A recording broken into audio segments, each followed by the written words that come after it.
E aí, pessoal, bem-vindos ao Mente Reflexiva, um espaço para você refletir e aprender sobre a psicologia toda semana. O episódio de hoje eu acho que é um tema que muita gente tem curiosidade, que é traição. E antes da gente começar o episódio, eu sempre gosto de falar de onde eu tiro, né, minhas referências, de que eu não tô falando aqui das coisas de boca pra fora. E a referência que eu usei pra fazer esse episódio, gente, é um livro chamado O que Faz o Amor Durar, que é do John Gottman e da Nan Silver. O Gottman, ele é um pesquisador bem famoso, psicólogo, sobre amor e sobre relacionamento, sobre casal, assim, sempre que eu tenho aula sobre terapia de casal, questões conjugais e tudo mais, ele é um autor que é citado, assim, com uma certa frequência. Então, se vocês tiverem interesse em conhecer mais o trabalho dele, os livros que ele escreve, ele tem tanto artigos, né, científicos, porque ele é um pesquisador, mas ele também tem livros para o público no geral, para transmitir todas essas pesquisas que ele faz. Esse livro que faz o amor durar é um desses. Infelizmente, ele não está sendo mais produzido, vocês podem tentar achar ele. É um livro que eu tenho, por acaso, mas fica a indicação. E eu vou deixar aqui o link na descrição do episódio para se vocês tiverem interesse, apesar de ser um livro que provavelmente vocês vão ter que acabar comprando uma versão usada.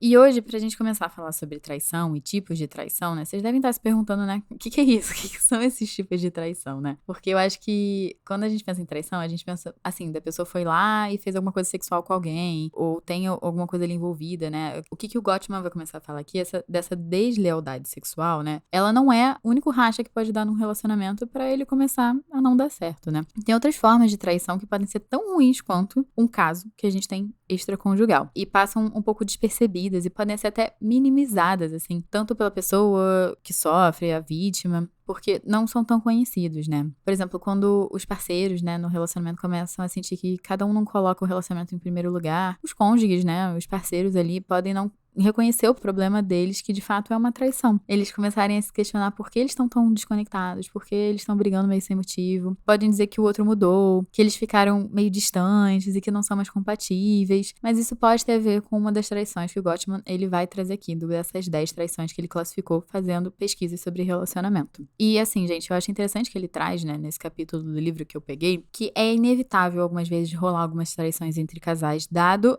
o que a gente entende de traição que eu vou falar aqui. Porque até os laços, assim, mais fortes, assim, muitas vezes é meio impossível a gente estar em sincronia o tempo inteiro quando a gente está a longo prazo com uma pessoa num relacionamento. E o que separa, né, os casais confiáveis dos outros é que o casal ele vai encontrar uma maneira de corrigir e de superar esses passos mal dados aí para essa traição aí não continuar, né, na relação e não acabar destruindo a relação. Esses assassinos de relacionamento, né, que ele chama, tem um fundamento em duas bases pra gente começar a pensar aqui. Decepção, que é quando não revela as suas necessidades reais pro seu parceiro, pra sua parceira, para você evitar conflitos desagradáveis. E também pode acontecer por um desejo de conexão emocional que parece que o outro não tá disponível no momento. E a única maneira do casal tem para estabelecer essa confiança um no outro, né, seja porque tá rolando decepção ou tá rolando um desejo de conexão, é confrontando essa deslealdade que tá acontecendo. Vale atenção, gente, que assim, a pior forma de traição, que é abuso físico ou emocional perpetuado pra controlar você, vítima, é uma forma de violência e não tá nessa lista, porque isso sim é algo que tem que ser visto e é algo extremamente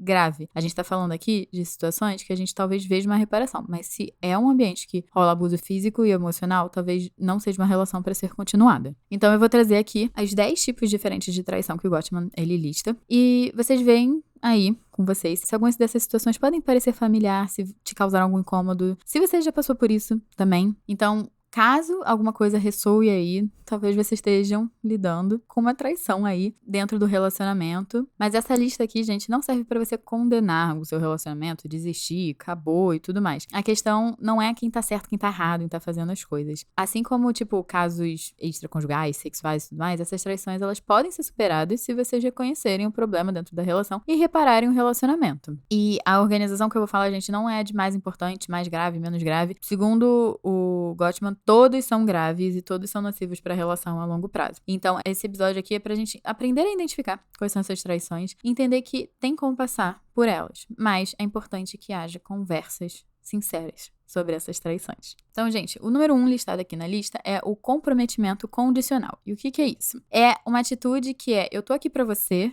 mas até que alguém melhor apareça. Acho que vocês já viram essa dinâmica aí de relacionamento, né? Esses parceiros, assim, eles podem até flertar, dar umas olhadinhas, enviar outros sinais para outras pessoas que estão disponíveis, mas eles não vão até o fim. Eles não chegam até lá. Porque eles não estão de alma e corpo dentro do relacionamento. Qualquer coisa, desde uma discussão, um resfriado ou um estresse no trabalho, gente, pode diminuir a quantidade de intimidade e de apoio que você recebe do outro, porque a pessoa não tá tão envolvida com você. É comum que a pessoa que tá traída, né, porque pode ter alguém muito investido e alguém desinvestido, né? Então, a pessoa que tá investida é meio que a pessoa traída, né? Então, ela tem a tendência, algumas vezes, né, nessa dinâmica de casal, que começa a dar uns gatilhos e ela pensa que ela tá fazendo alguma coisa, que ela tá estressando, ou enfim, quando o problema da relação, na verdade, é a superficialidade do comprometimento do parceiro. Normalmente, casais que estão presos, né, nessa dinâmica condicional, acabam, talvez, tendo problemas na relação quando um pressiona o outro pra tomar os próximos passos, né? Então, casar, morar junto, achando que essa atitude vai aprofundar a relação, vai trazer mais intimidade pra relação. E, gente, pasmem, não. Porque a pessoa já não estava comprometida com você. Assumir mais comprometimento ainda com você também não vai rolar. Se você é a pessoa, muitas vezes, que tá traindo nesse aspecto, né? Que tem esse comprometimento condicional, algumas vezes, né? Não é nem só você comparar, ai, eu tô aqui com essa pessoa, mas se eu tivesse com outra, seria muito melhor. Algumas vezes você pode até comparar com situações, com coisas. Então, é meio do tipo, Ah, eu tô aqui com ela, mas eu poderia aceitar um emprego fora do país? Eu poderia estar morando em outra cidade? Eu poderia estar passando mais tempo com os meus amigos? Eu poderia estar tendo mais tempo pra mim? então é tipo, você sempre tá preterindo a relação, sabe? É meio tipo, você tá sempre se imaginando ali, talvez não tão comprometido, talvez querendo dar prioridade pra outras coisas na sua vida. Um exemplo, assim, que eles trazem no livro que eu acho muito interessante é quando os casais se casam pra um conseguir o plano de saúde do outro, né? Da empresa. Ou pensando em gente que mora fora do país, né? Quando se casa pra conseguir um visto de algum lugar. Tem um propósito ali, mas não necessariamente todo esse processo foi gerado em cima de tá na hora do casal, eles querem tomar esse passo, e aí isso vem como consequência, né? Quando o benefício vem na frente, algumas vezes pode rolar, não tô dizendo que é todas as vezes, gente, mas pode rolar esse comprometimento condicional com a relação. Porque, no final, gente, os casais que têm intimidade, eles precisam abrir espaço pra objetivos em comum, achar significados, assim, pras vidas deles em comum pra eles andarem juntos, né? Os casais que ignoram ou evitam discutir assuntos mais densos, de comprometimento, quer ter filho, não quer ter filho, quer casar, não quer casar, quer morar aonde, essas coisas que envolvem essa intimidade, isso dá um problema depois. Então, uma das coisas que o Gottman ele sugere, gente, é para prevenir isso, os casais eles podem reservar momentos para discutir objetivos e sonhos em comum antes de esperar que a situação aconteça para eles discutirem. Por exemplo, esperar que chegue uma oportunidade de emprego para se discutir se eles querem morar juntos ou se eles querem morar na mesma cidade. Não espere esses assuntos chegarem em vocês. Já discutam isso antes até pra saber se vocês estão alinhados ou não. Ou se estão comprometidos no mesmo grau ou não. Ponto número 2, gente. Um affair sem sexo. Que aqui eu vou falar que é um caso, né? Pra gente não precisar ficar falando em inglês. É muito comum que algumas amizades, assim, acabam se desenvolvendo, né? Que existe uma convivência diária ali com a pessoa e fique uma amizade ali meio platônica, né? Algumas pessoas podem acabar se envolvendo com pessoas do trabalho, né? Porque exatamente tem essa questão do dia a dia. Tem gente que pode chegar até a falar, gente, tipo, esposa do trabalho, marido do trabalho. Mas, assim, essas relações, né? Podem acontecer numa academia que você tá indo, num bar que você sempre vai, num hobby que você tá tendo, num trabalho voluntário. Tem a questão ali da frequência pra você ir aprofundando o vínculo, né? E esses relacionamentos, eles não envolvem sexo. Mas os envolvidos podem saber detalhes muito íntimos das suas vidas. Ter uma esposa ou um marido extra, né, entre aspas, do trabalho, o exemplo que ele tá trazendo é mais do trabalho, não é necessariamente uma traição. Mas a regra é, se você acha que o seu parceiro ou sua parceira ficaram incomodados vendo as suas interações com essa pessoa, ou iriam ficar chateados com o que você tá contando, as confidências que você tá trocando, essa intimidade já tá um pouco perigosa. Então, até de pensar, gente, vai que o seu parceiro ou parceira descobre uma mensagem no WhatsApp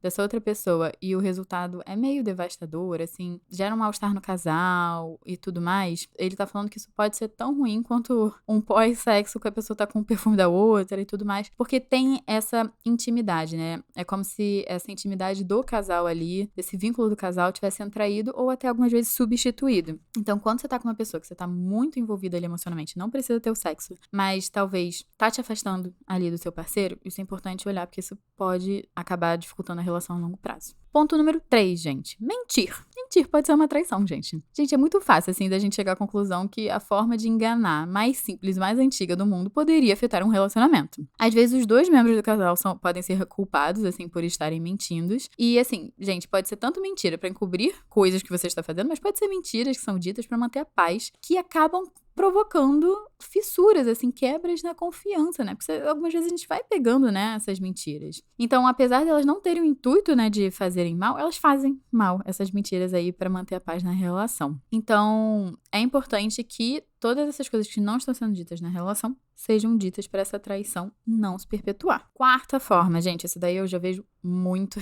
Tem assim, eu adoro ouvir podcast de história, eu adoro Não Inviabilize, se essa sogra fosse minha. E, nossa, o que mais tem é esse quarto ponto, que é formar uma aliança contra um cônjuge, ou contra um parceiro ou uma parceira, né, que eu tô falando aqui. Gente, isso é muito comum. Pense aquela família que é tipo, você casou e aí a esposa tem uma mãe que é muito grudada e as duas ficam falando mal do marido. Ou esposa e marido se casaram, o marido tem uma mãe que é muito grudada e fica falando mal. E, gente, eu tô dando o exemplo da mãe, né, das sogras, mas também os pais podem ser, ou pode ser uma tia, enfim. É quando você começa a fazer uma aliança contra o seu parceiro. E aí, muitas vezes, pode até acabar rolando uma competição dessa terceira pessoa, né, fora do casal, para ocupar um lugar de importância, de se meter no casal, de dar pitaco de como as coisas deveriam ser feitas, de como o relacionamento deveria funcionar. E aí, uma relação que é 2 vira 3, gente. E aí, isso pode sim ser muito ruim para a relação. Então, é importante que, se você tá vendo que você tá formando uma aliança, ou você tá vendo que o seu parceiro ou sua parceira tá formando uma aliança com alguém de fora da relação e tá transformando a relação um pouco a 3, isso tem que ser cortado, gente. Limites têm que ser postos nessas relações. E isso pode ser uma traição, porque muitas vezes essa terceira pessoa tá sabendo de intimidade do casal que não deveria saber, ou tá tentando se meter em coisas que não deveria estar se metendo, que é uma coisa para se resolver entre o casal. O ponto número 5, gente, é ausência e frieza. A ausência emocional, né, ela não tende a ser algo tão dramático, tão escancarado, assim, muitas vezes na relação, né? Mas pode ser um ato simples, assim, gente, de se distanciar do seu parceiro quando ele precisa de apoio emocional em eventos da vida. Seja um problema com amigos, ou eu tô com uma ansiedade para apresentar um trabalho, tô ansiosa para resolver uma questão. É quando você precisa meio que de suporte emocional e a pessoa você não sente que a pessoa tá ali por você, né? Em um relacionamento sério, se espera, né, que as pessoas estejam presentes. E principalmente em momentos de traumas, de estresse, que podem acabar mudando, né, a nossa vida, a nossa forma de ver o mundo. Então, estar no relacionamento também significa compartilhar a alegria quando as coisas estão boas e também compartilhar as coisas ruins quando as coisas estão ruins. É certo que, assim, as pessoas podem ter necessidades dentro do casal diferentes de se expressar. Tem gente que vai querer compartilhar mais, tem gente que vai querer compartilhar menos. Mas num relacionamento sério, com intimidade, tem uma calibragem, né? Tem equilíbrio da gente entender como o outro gosta de se sentir amado, protegido e apoiado. Mas nem todos os casais que têm essa ausência têm solução. Isso é muito interessante que o Gottman trouxe. Algumas pessoas, assim, elas são simplesmente incapazes ou não querem expressar carinho e apoio emocional. Elas querem ser ali resolutivas, é isso, supera, engole esse choro. Ah, isso não é nada demais. Ah, por que você ainda tá tocando nesse assunto? Isso é uma disponibilidade emocional, gente. Tem casos, assim, que o Gottman trouxe, de exemplos no livro, né, que quando um parceiro ou uma parceira não tem muita empatia, né, o relacionamento acaba. É certo em casos raros onde as pessoas ficam mais felizes, onde há distância emocional na relação. Então, quando você é uma pessoa que não gosta muito de falar sobre as emoções e tá com uma pessoa que também não gosta, perfeito, match. Mas, se você é uma pessoa que quer um certo acolhimento, quer poder ter espaço pra falar sobre as emoções, e você tá com uma pessoa que não dá e não tá querendo mudar isso, aí ficou difícil, gente. Porque a maioria de nós, né, como seres humanos, a gente sente uma rejeição quando o outro não expressa afeição, né, não elogia a gente, não dá carinho pra gente. E quando vocês podem estar pensando, mas isso pode envolver sexo. Sim, mas não é só de sexo que a gente tá falando aqui, não. Quando você entra num relacionamento com alguém que não tem muita empatia por você, tem gente que dá até um pouco a desculpa de, essa pessoa é reservada e tudo mais, ao longo do tempo ela vai soltar, ela vai se abrir, ela vai ser mais emocional. Gente, normalmente isso não é o que acontece. Eu sei que eu já vi muita gente na internet falando isso, e isso é uma das coisas que eu não acho tão problemáticas, eu acho até um conselho válido, que é, as pessoas, elas mostram o que elas são. A gente pode acreditar e aceitar e trabalhar ali em cima do que elas estão mostrando, ou a gente pode também trabalhar com a ilusão que as coisas vão melhorar. Normalmente, quando a gente escolhe a ilusão que as coisas vão melhorar e que a gente vai mudar a pessoa e tudo mais, isso tende a vir com um custo enorme emocional pra gente tentando mudar outra pessoa e pra outra pessoa que, né, não tá sendo aceita do jeito que ela é. Então, essa ausência e frieza de pessoas que são mais indisponíveis tende a ser algo que corrói as relações também e não necessariamente tem solução. Ponto número 6, gente. Perda de interesse sexual. O que o Gottman fala, assim, os conselhos mais comuns pra pimentar as coisas, a relação, é comprar roupa íntima, provocante, fazer uma viagem de fim de semana, comprar óleo de massagem. E isso, gente, esses conselhos fazem sentido se a sua rotina virou meio que tipo trabalho, cuidar de filhos, estresse, obrigação, rotina. E aí isso vai gerando um afastamento de toque, assim, que há o desejo, mas não tem espaço pra isso. E aí você dá essas fugidas, essas apimentadas e tudo mais, esse conselho faz sentido pra essas pessoas que têm essa perda de interesse sexual por conta desses fatores. Mas a vida sexual, ela não vai voltar, ela não vai ser reiniciada se o problema não tiver relacionado a isso, tiver questões mais profundas dentro da relação. E se a gente for pensar em casais a longo prazo, né, gente, sei lá, começam jovens, vão envelhecendo juntos, né, você vai passar por mudanças físicas que são inevitáveis das idades, assim, de acordo com que você vai envelhecendo, né, que pode fazer com que um dos parceiros se sinta inseguro, não se sinta mais atraente e até um pouco constrangido, assim, pra buscar ajuda pra resolver isso, né, e aí essas questões profundas internas são individuais, né, que mais afetam a relação. Então, gente, se essa mudança, né, no interesse sexual e tudo mais, não for abordado de uma maneira honesta, carinhosa, né, com cuidado, pode ser que isso comece a gerar mágoa e rejeição dentro da relação, dentro da pessoa, né, porque algumas vezes um deseja, outro não deseja, algumas vezes são os dois, ou algumas vezes os dois desejam, mas tem as questões ali. Então é importante que isso seja abordado até pra entender. E também a gente saber acolher ali, se, por exemplo, a pessoa fala, olha, eu não tô me sentindo mais tão atraente, não tô com tesão por causa disso, a gente também abrir espaço as questões da pessoa, porque normalmente essa falta de intimidade sexual tende a machucar, né, tende a gerar insegurança. 7º ponto, gente, desrespeito, né? O óbvio precisa ser dito aqui também, né? Qualquer que seja o estilo de comunicação que seu parceiro ou sua parceira acabem sugerindo que vocês são inferiores, vocês estão sendo tratados com desrespeito, tá? Isso é muito importante. O relacionamento afetuoso não acontece por meio de monólogos, acontece por meio de diálogos. Então, se a pessoa tá ali só falando, dando uma palestrinha, dando esporro em você, cuidado, gente. Uma atitude que ele fala, né, que é desdenhosa, que é um estilo, assim, superior, normalmente é um abuso emocional, né? Se você passa por xingamentos frequentes ou aqueles foras sutis, gente, isso é desrespeitoso. Um dos exemplos favoritos do Gottman que ele cita, que eu achei muito interessante, assim, como um exemplo prático, né? Sabe aquelas pessoas que respondem, né, a reclamação do outro corrigindo a gramática, o uso de palavras, ou tipo, a pessoa tá lá falando dos seus sentimentos, reclamando a pessoa, mas não é assim que se fala essa palavra, você não tá vendo que você tá falando errado? Gente, desrespeito, né? Então aqui a gente já tá dando alguns exemplos de desrespeito. É algo que pode corroer a relação. Gente, ponto 8 é a injustiça. Assim, a maioria de nós, assim, entende que a vida não é justa de sempre, tá? Então, assim, pode ser que alguém no seu trabalho ganhou uma promoção que você acha que você não merecia, você tá assistindo algum jogo, você acha que o árbitro não apitou bem, enfim, né? Injustiças existem na vida. Mas em um relacionamento afetuoso, duradouro, que deveria ser o seu refúgio, né, contra as injustiças, não tem muito como existir uma satisfação conjugal se um dos membros tira vantagem sobre o outro. E o Gottman, ele falou que ele acaba vendo isso acontecer o tempo inteiro dentro das relações. Eu achei isso muito curioso. Quando alguém chega e gasta muito dinheiro numa TV, mas aí chega e fala que não tem dinheiro pra comprar, sei lá, o sofá que a esposa queria, ou sempre acabam indo pro restaurante favorito dela, mas aí na hora que ele quer fazer alguma coisa não tem dinheiro, não tem disponibilidade, que essas são coisas que são injustas, gente, assim. Grandes problemas acabam surgindo desses pequenos confrontos, assim, de poder. E ele fala, né, que talvez uma das grandes injustiças que são sofridas nas relações esteja relacionadas a tarefas do lar, não é mesmo, gente? Eu acho que muitas mulheres aqui que estão ouvindo esse episódio não devem achar isso surpreendente. Porque mesmo com combinação prévia do que o casal vai fazer, né, um acaba, gente, desculpa, mas o recorte heterossexual, infelizmente, é sempre o homem, né, negligenciando as tarefas que o outro deveria fazer e acaba sobrecarregando a mulher. Então, assim, as roupas vão ficar sujas no chão, a centímetros do cesto que ele fala, louças vão ficar sujas na pia, de vez em quando mesmo com acordo, seja lavar a louça, rolo de papel higiênico não é trocado, coisas simples assim. E você pode estar falando, mas isso são coisas pequenas, esses exemplos que você acabou de dar. Gente, isso vai criando tensão dentro do lar e não é sobre a poeira que vai acumulando debaixo do sofá, que você falou que ia espirar o chão. É a injustiça, porque isso tinha sido acordado antes. E nada prejudica mais um romance do que chegar em casa depois de um dia longo de trabalho e descobrir que você tem uma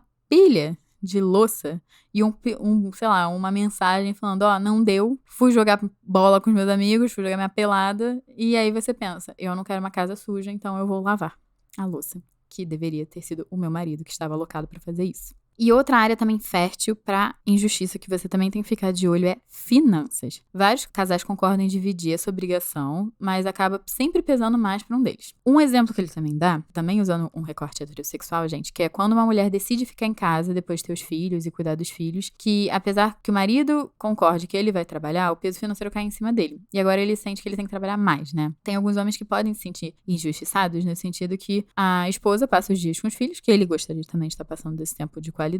O tempo de família dele é reduzido, porque ele tem que ficar trabalhando, ele tem essa responsabilidade, enquanto a esposa consegue passar mais tempo com os filhos, que é o que ele gostaria. Então, algumas vezes nessa dinâmica, uma pessoa pode se sentir injustiçada ou não. Ou até nessa dinâmica, eu já vi mulheres numa posição de ficar em casa com os filhos e se sentirem injustiçadas de não conseguirem mais trabalhar, de não conseguirem exercer essa independência financeira. Então, isso também é uma forma de injustiça que a gente tem que ficar de olho. Então, é importante a gente entender que se os combinados dentro da relação estão justos pros dois, em vez de ficar, essa é a vida, é isso aí, é assim que funciona relacionamentos, porque isso vai corroer a relação. O ponto número 9, gente, é egoísmo. Pra gente ter relacionamentos duradouros, significa que em algumas ocasiões os parceiros vão precisar abrir mão das próprias necessidades em prol de um bem comum. Se você tem um parceiro que não faz isso, é sempre sobre ele, sobre as coisas dele, não abre mão, não flexibiliza, isso é um ponto extremamente negativo, extremamente cansativo dentro de uma relação. E chegamos ao número 10, gente, que é romper promessas. Uma promessa quebrada, ela é tão nociva pro amor quanto uma mentira, que foi intencional, que a gente falou lá atrás. Construir uma vida juntos, gente, significa concordar com certos conceitos, com expectativas diárias. Vocês sonham um futuro juntos, constroem coisas juntos, né? Prometem coisas, né? Quando você fala que você quer casar e aí a pessoa investe nessa relação e, sei lá, daqui a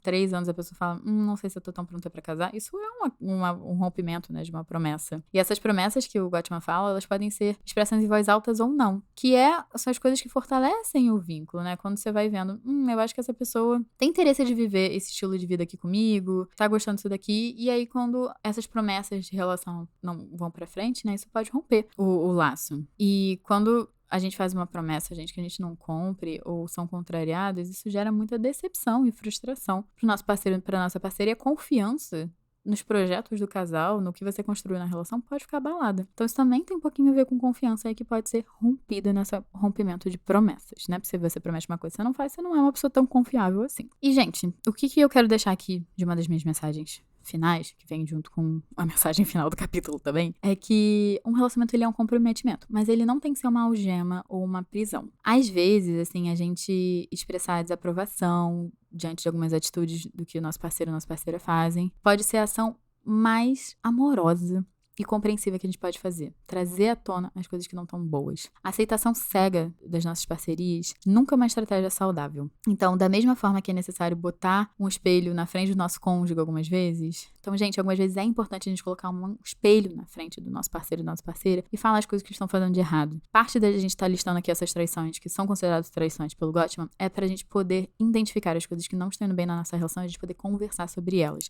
Mas essa conversa é difícil, mas essa conversa vai gerar desconforto. Sim, mas é importantíssimo. Pega o conselho do Gottman, que a aceitação cega não é uma estratégia saudável pro relacionamento. É assim, vamos aceitar e vamos deixar a pessoa ali. Porque ninguém tá imune de fases que é mais egoísta, mais narcisista, de ter um julgamento inadequado. O seu parceiro pode acabar sendo homofóbico, machista, racista, enfim, gente. E você tem que chamar a atenção dessas coisas quando você achar que essas coisas injustas estão acontecendo. Ninguém é imune de ter comportamentos ruins, mas todo mundo pode mudar esses comportamentos. Então, chamar a atenção do outro por algo que ele tá fazendo que não é saudável é bom pra relação. E, gente, a gente chegou aqui na parte final do episódio, que é o quadro Vivendo Offline, que é um momento aqui que eu tiro do episódio, que é um combinado nosso, que eu vou compartilhar alguma coisa que eu fiz offline, longe do celular, pra gente se estimular a viver uma vida mais fora da internet. Acabou que nesse final de semana eu fui no Jardim Botânico. Eu moro aqui no Rio de Janeiro, não sei se vocês sabem, e tem o Jardim Botânico no Rio, que é um passeio super agradável, e aí é um passeio super turístico também, né? Porque eu acabei lá sendo moradora, né? Porque normalmente eu não tenho muito a tendência de ir pra lugares mais turísticos, assim, mas acabou que uma amiga do meu namorado tava por aqui e ela mora em São Paulo. Ela é do carioca e acabou se mudando pra São Paulo. E aí, sempre que vem os namorados paulistas, eu também tenho uma amiga que tem um namorado paulista, a gente faz o tour turístico aí pra apresentar o Rio de Janeiro. E aí fomos pro Jardim Botânico para apresentar para o paulista. E eu vou até deixar no Instagram a selfiezinha que a gente tirou fazendo o passeio, até pra vocês verem se vocês identificam quem são os paulistas da foto e quem são a galera do Rio de Janeiro, porque estava muito quente, gente. Eu gosto de fazer passeio ao ar livre, mas Rio de Janeiro no verão é muito quente. E aí foi super legal, assim, eu já tinha ido quando eu era criança, né, muito pequenininha, já fazia muitos anos que eu não ia. Então, eu adorei dar esse passeio, porque foi um passeio. Tem uma questão histórica que, gente, eu amo história. Então, saber que foi um lugar que foi fundado pelo Dom Pedro II, a época do Império, que tem as partes turísticas ali feitas. Tem aquele português antigo escrito nas placas, que eu acho um máximo, sabe? Que você vê que tá escrito errado, mas que era como eles escreviam antigamente. E tá ali com amigos e ter essa parte histórica, pra mim também é muito legal. Então eu vou estar compartilhando lá no meu Instagram pra vocês verem eu passeando no Jardim Botânico, fazendo o passeio turístico com os nossos amigos paulistas. E, gente, se vocês chegaram até aqui, por favor, me ajuda demais vocês classificarem esse podcast com 5 estrelinhas. Faz total diferença pra mim e esse podcast chega em mais gente. Eu vou pedir pra você ativar o sininho também pra você não perder nenhum episódio e também seguir aqui esse podcast. Também vou pedir pra você enviar esse episódio pra alguém que quer aprender mais sobre traição, para alguém que faça sentido aprender mais sobre esse tema e também repensar um pouco na própria relação. E também, se vocês estiverem querendo pensar sobre esses temas, pensar sobre o relacionamento que vocês estão tendo, eu vou deixar aqui o link na descrição do episódio pra, se você quiser fazer terapia comigo, se eu não puder te atender, eu também vou te encaminhar pra alguém da minha equipe. E se você quiser participar do nosso canal no WhatsApp, que sempre as novidades vão estar lá, junto com alguns spoilers, alguns materiais extras, fica o convite no link da descrição. E também, se você quiser fazer parte da nossa comunidade, é só você entrar no link pro Clube dos Reflexivos. O meu Instagram, pra vocês darem uma bisdoiada aí na minha vida, é o @NaTeresaCavalcante, Teresa com H e Cavalcante com I. E o emoji desse episódio, gente, que eu vou pedir pra vocês comentarem, vai ser uma árvore. Eu quero que vocês comentem uma árvore com a minha ida aí ao Jardim Botânico aqui do Rio de Janeiro. Tá bem, gente? Então, um beijo e até o próximo episódio.